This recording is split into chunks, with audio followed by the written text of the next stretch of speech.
ምን ነው ደጋገምሽው አለ። ኧረ ዳኒ፣ ኧረ ዳኒ፣ ኧረ ዳኒ፣ ዳኒ ምንድን ነው እየሆነ ያለው? ዳኒ ምንድን ነው እየሆነ ያለው? ለአብርሽ ጤንነት የእውነት ፈልጎ ነው? ሜሪሽ ትክክለኛ የዳኒ የአብርሽን ጤና ፈልጋ ነው የምትጠይቀው? እስቲ ይሄንን ጥያቄ እናንተ እንጠይቅ። ሜሪ ማነች ትላንት? ዳኒ ማን ነው ትላንት?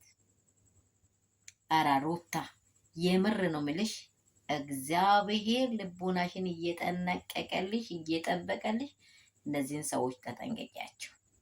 የምር ተጠንቀቂያቸው። በቃ እነዚህ ሰዎች የአንቺ ህይወት ላይ አያስፈልጉም። አስመስሎ ይገቡሽና አቆስሎሽ ይወጣሉ። አስመስሎ ይገቡና አቆስሎሽ ይወጣል። ለምን ይሄን ሳቅሳቀች ብሎ እናንተ ያለ ሩታ አይሰራላቸውም። ደግሞ ያለ ሩታ አይሆንላቸው። የቲም ቦታ ሲሄዱ ያለ ሩታ አይሆንላቸው። ገብቷቸዋል አይደለም? እንዴት እንደሚያደርጋቸው ሩታ የሌለችበት ስፍራ አይሆንላቸው።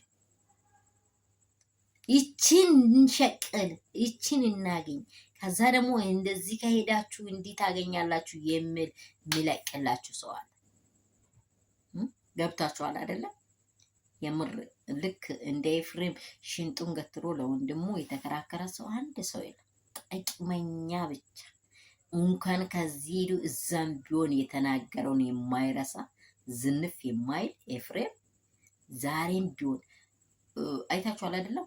ቡት ብለ ጭንቅላቱ አጠገቧ እያለ ራሷን ሲታ እስከምታወራ ድረስ ታወራለች። ይቱ ዝም ብሎ ዝም ብሎ በቃ ችላ አድርጓታል። እሷን ነገርማ ላምዷታል። በቃ ልምድ አድርጓል። ዳኒ ይህ ቃለዋጭ እኔ እንጃ ምን አይነት ሰው ነው? ፔስታል ራሱ ዋጋ አለው። ምን አይነት ፔስታል ነው? ቆይ እንደ ከሄርሜላ የወጣውን ቀለበት አንተ ልታደርግ ነው እንዴ? ወይስ ወደ ሴት ተቀይረሃል? ወይስ አብርሃምና ሌላ ነገር ልታሽግ ነው የመጣ?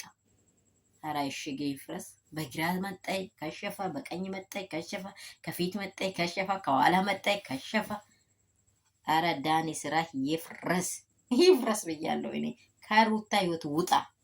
ገፋዋችሁ። ሰላም ቤተሰብ እንደምን አላችሁ? ሁሉ ሰላም፣ ሁሉ መልካም ነው። እኔ ጋር ሁሉ ሰላም ነው። ሰላማችሁ ብዙ ስትርፍርፍ ይበል። በጣም ድንቅ ነገሮች ተሰምተዋል። ዳኒ እንግዲህ ሩታዬን እየጨቀጨቀ አብርሽን ቀለበቱን አምጣልኝ እያለ ነው። የመጨረሻ በቃ ይሄ የዘቀጣ ሀሳብ ነው። እንግዲህ እግዚአብሔር ልቦና ይስጣቸው። ሰላማችሁ ትርፍርፍ ይበል። ብዙ ስትበል ላይክ እና ሼር አይረሳ። ሰብስክራይብ አድርጉ። ወዳቸዋለሁ።